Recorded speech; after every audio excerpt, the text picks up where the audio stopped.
Thank you, Kathleen. I'm going to share my screen to give you a little bit more information about registering and applying to Harper, and then we will have some time for questions and answers. So some of you who were coming to this event may have seen that we would be giving a waiver code to save you $25 if you apply to be a student. So that number is on your screen now if you want to write it down, or if you would like to request that I send you this presentation, you will have it in there. So if you write down 842413, you can see on the bottom of your screen that will allow you to apply to Harper for free until the end of this month, until November 30th. So you must apply in November to use this waiver code, but it saves you $25. So again, this blue link here is a hyperlink. It will take you to information about how to, as an ESL student, to apply to Harper and register for courses. But first, I just wanted to mention that after you apply, anywhere from 4 hours to 48 hours, once you have your Harper H number, it's a Harper Student ID number, then you will take a placement test. If you're taking academic ESL, you will need to schedule in the Harper Student Portal, which I can show you briefly in a little bit, a test to test your reading, writing, and speaking skills. So it's a 20-question reading test, a 15-minute writing test, and a one-on-one speaking test with a teacher. If you're only interested in ESB classes, we now have a self-placement survey where you read about the different levels and you decide which sounds like the best fit for you, and then it's confirmed with an oral interview. So you would talk to someone afterwards. So either way, you meet with a teacher to discuss results and courses you can take. And then using the Harper Student Portal, which you can only access once you've applied, you would be able to register and pay online. So here is what the information online looks like for our ESL students. There's a link here that you would be able to click on to complete a Harper College application, and you would pick credit student because these are credit courses. You have the waiver code, again, 842413, so you would not have to pay the $25 application fee. I believe that you will get a Harper ID number. Reshma, is that correct, during the process of applying? Yes, so if you apply to Harper as a student at large ESL student, your application will be processed within 4 hours. Great, thank you, Reshma. So you'll need to write down that Harper ID number because you need it for many things to log in. And you will also need to remember your username and password you set up, which you use for your student portal. And it says to allow 2 business days, but as Reshma mentioned, sometimes 4 hours is enough. And then you would schedule your online testing appointment. So a couple of important dates. This Thursday, spring registration opens for all students. That means if you apply tomorrow, you could register the day after if everything goes smoothly. And it's important to register early because some of our classes do fill up and then you can't take them. So it's always better to register early rather than late. Classes for the spring semester start in January. Even though January is winter, we call it spring semester. And it is the time when our full 16-week or 4-month courses begin, as well as our first series of 8-week courses. In February, we have some 12-week classes starting on February 15th, and in March, we have our second 8-week session. There's a link here for the full academic calendar. And what I'd like to do now is just open some time for questions. You can either ask us, or if you think of something later, you can write down our email address. I'll put it in our chat as well. Putting it in the chat. If you open the chat, then you can also just copy it. And in addition, I'm putting in the chat a link to a short survey that I hope you will possibly copy and paste, or you could click on it, see if it will take you in your browser. A short survey. If you fill out the survey and give us your email address, I will send you this presentation. So it's a 1-minute survey. You can ask us questions in the chat. And if there aren't a lot of questions, I will take you on a short tour of the student portal. But first, Are there any questions you have right now about payment, classes, teachers?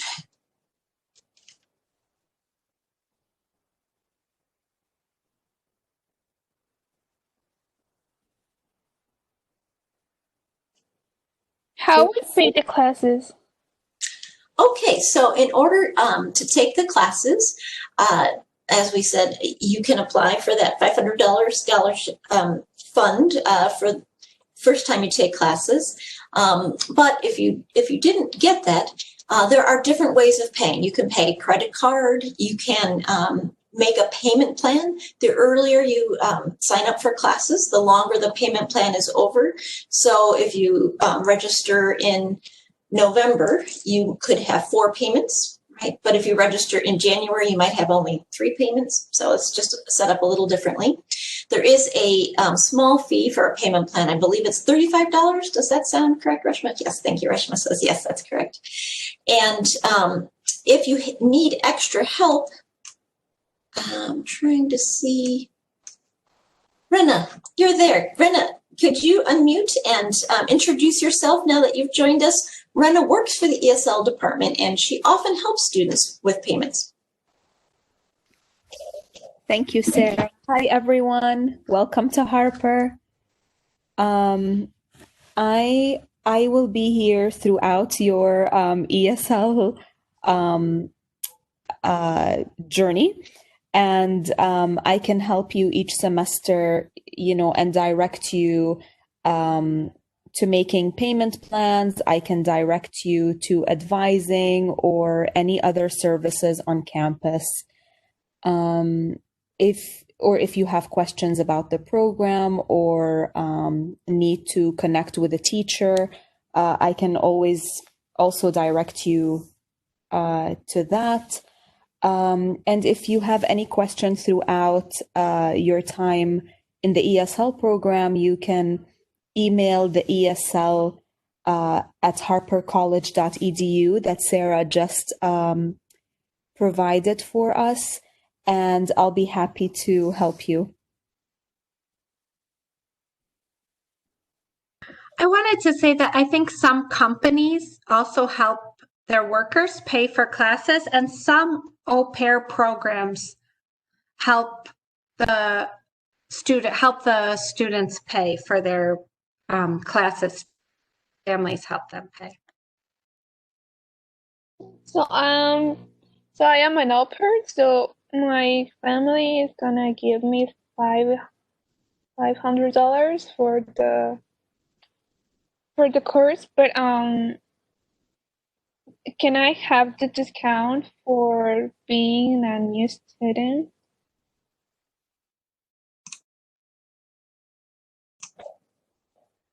Carla, it is my understanding that you can, as long as you apply early and there are still funds available. Again, it's first come, first serve. So I'm not sure how many students will apply for it and get the funds, but if it's available when you apply, yes, even though you have other sources, that is for all incoming new students. So that should definitely apply to you as well. That is my understanding. But I don't work in the financial aid office. So I don't see any reason you would not be qualified for that. Reshma, do you have any insight into that? So as long as the student has signed up for 6 credit hours or more, so it's sort of, you sign up for a 3 credit hour class and you get a 3 credit hour class for free. So 6 credit hours and you are eligible to get the $500 Harper Relief amount. Yes, that's important to mention. The money is only available to students taking 6 or more credit hours. And again, we offer some classes that are only 2 credit hours, so then it wouldn't be available. Thank you for that reminder, Reshma.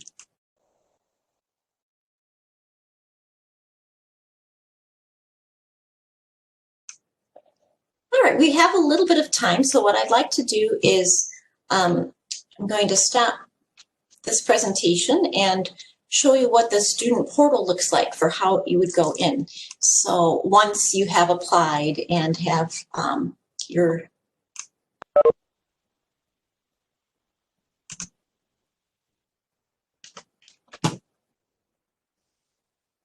once you have your username. So give me one moment while I open it up.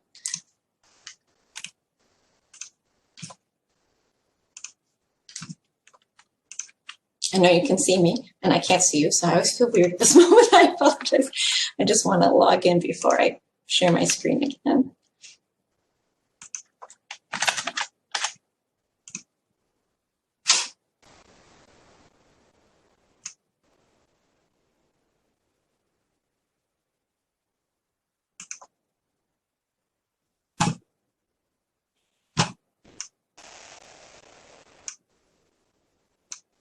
Okay, so this is what the Harper Student Portal looks like, and you'll get a username and a password.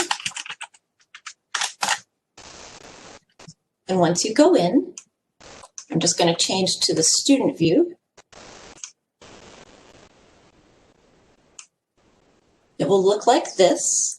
And in order to make the testing appointment for the ESL placement testing, you would click on this graduation cap. This is a mortarboard, another new vocabulary word perhaps. A mortarboard you wear when you graduate, when you finish.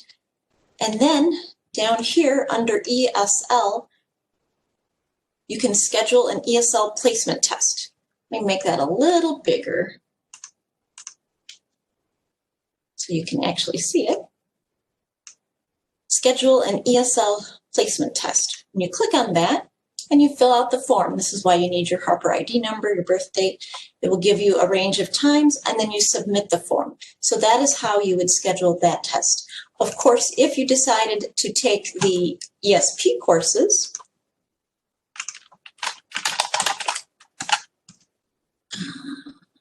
go.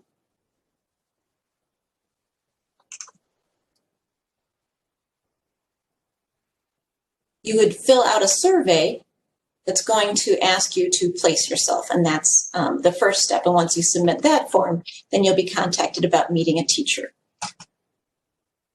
Again, the links for all these pages are included in the presentation, and if you have filled out the SurveyMonkey survey I put in the chat, you will be able to access it. Now to go back to the, okay, hold on, there we go. So now I am in the Academic Success tab. I want to go back to Registration and Records. After I test, I want to register for classes online. So this is how I do that. I add or drop a class. Now, right now, spring classes are not available for most students, but because I work at Harper and I've taken classes before, I believe I might have early access. So let's see if they show up. Yep, there we go. So if I look under English as a second language,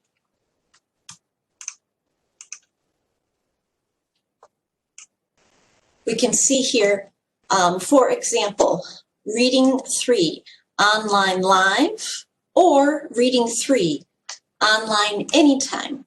And that is the difference between a class where, as Kathy explained, for online anytime, you're never required to meet with a group. There's an optional group, you don't have to go, and it will be recorded so you can watch the video. But if you take an online live class, then you are required. And you can see the times here, 11 to 12 on Wednesdays. So that's required. And if I wanted to take that class, I would just click add, and then it would say I'm registered. Of course, I don't want to take an ESL class, so I'm going to stop. But you would press submit, and that is how you register online. Once you've registered, let's see if I can get out of this screen. Hold on.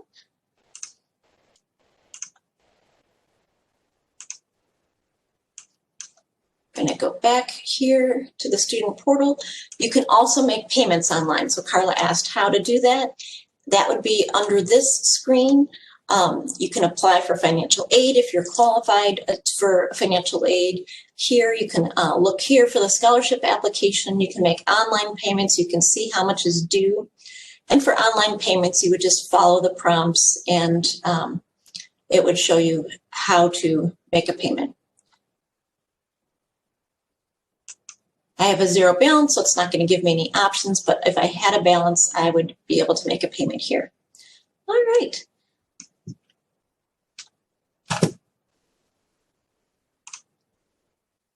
So, any other questions before we conclude our time together today?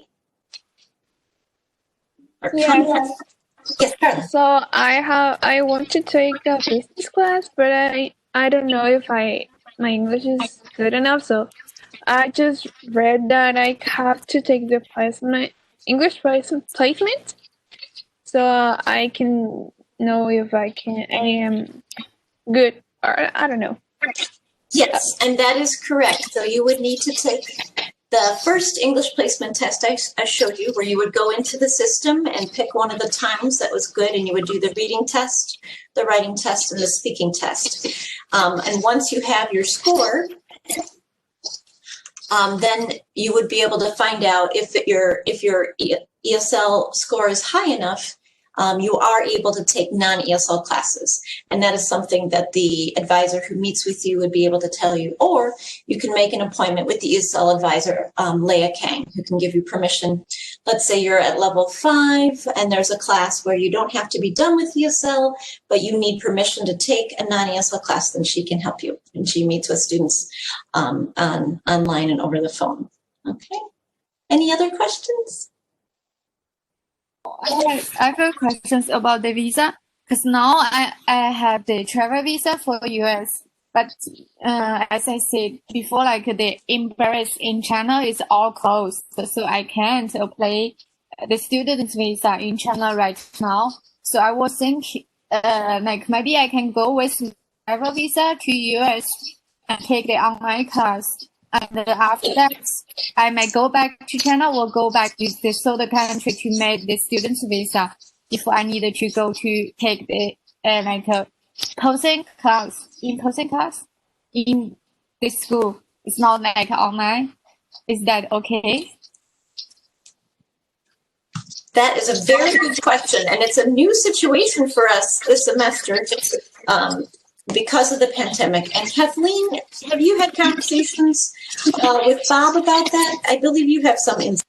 Reshma knows too. I mean, I think, you know, if it's an immigration question, you have to ask your immigration lawyer, your immigration attorney.